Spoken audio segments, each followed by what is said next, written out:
Vieja is one of my favorite American cichlids. Breeding Vieja is not easy as other American cichlids.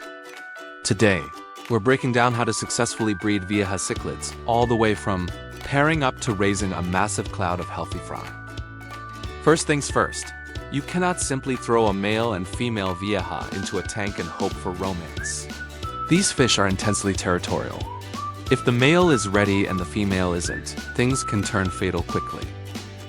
The safest way to get a compatible pair is to start with a group of 6 to 8 juveniles in a large tank, at least 75 to 100 gallons, and let them choose their own partners naturally as they mature.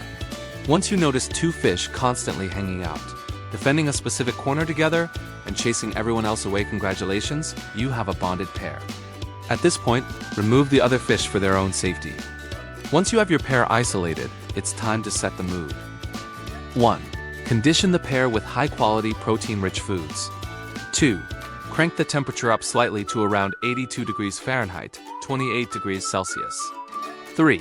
Add flat rocks and a clay pot large enough for them, along with some driftwood. Note that the driftwood will alter the water chemistry. 4. Stay away from the breeding tank and do not disturb the pair. Avoid cleaning, rearranging the tank, or performing large water changes. You can observe the pair from a distance to ensure there is no aggression. If aggression occurs, use a divider to separate them. If they remain calm, that is ideal. However, pairs sometimes show mild aggression during breeding. This is completely normal, so you do not need to intervene in that case. As long as the male does not seriously injure the female, this behavior is perfectly fine. Here is how to know if your pair is ready to breed. 1. Synchronized swimming.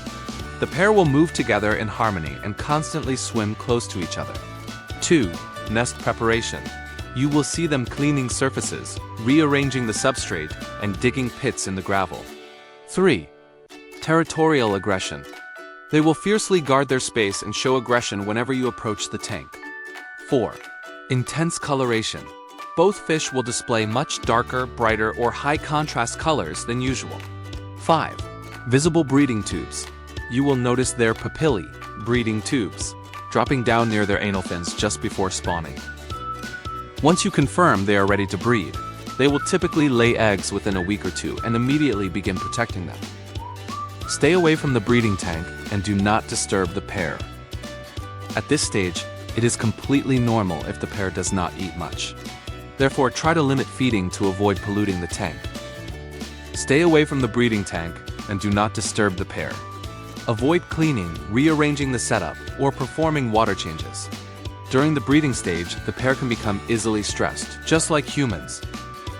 A few days after spawning, the eggs might suddenly disappear. Do not panic, they likely didn't eat them. Instead, they may have simply moved the eggs to a different location, so keep leaving the tank undisturbed. However, in some cases, young adults might eat their first spawn, or they may consume the eggs if they are unfertilized. If this happens, don't worry. Give them another chance to spawn, as they usually learn from their mistakes.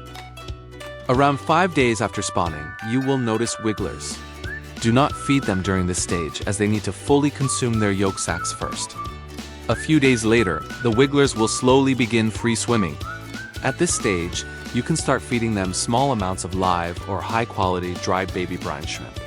The parents still might not eat much, but offer them a tiny amount of food just to test if they are ready to start eating again.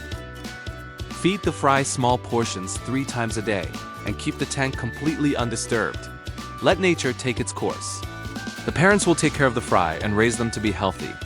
In fact, the longer you leave the parents with the fry, the better. If this is their first successful spawn, seeing their fry grow will encourage them and reinforce their parenting instincts. Your only job at this stage is to feed them and avoid any disturbances. Keeping the fry with their parents longer results in healthier, hardier fish. You should only consider separating them when the parents lose interest in protecting the current batch and begin preparing for their next spawn. If you remove the parents too early, a large percentage of the fry will likely die. Furthermore, sudden separation causes extreme stress to the parents. Even though American cichlids are incredibly hardy fish, this intense stress can cause the pair to turn on one another and fight aggressively. And in some cases, a parent can even die directly from the shock and stress alone. Therefore, the timing of separation must be considered carefully. If you want a deep dive into advanced breeding systems, check out my book on Amazon. Monster Cichlids, the complete American cichlid breeding system. I will leave a direct link in the description below. Once you remove the parents from the fry, you can carefully begin routine tank maintenance little by little. Perform small water changes twice a week. The most important rule is to keep the water parameters stable and avoid overfeeding. As the fry grow and transition into juveniles, you should consider sorting the larger fry from the smaller ones if you are comfortable doing so. As the fry grow, you can choose to sell them, trade them for store credit, or give them away. Good luck with your breeding journey. Breeding American cichlids is truly one of the best experiences in the fish keeping hobby, and every aquarist should try it at least once. Whether you are a beginner or an experienced fish keeper, join the Monster Cichlids community. Make sure to follow Monster Cichlids and subscribe for more videos. Thank you for watching.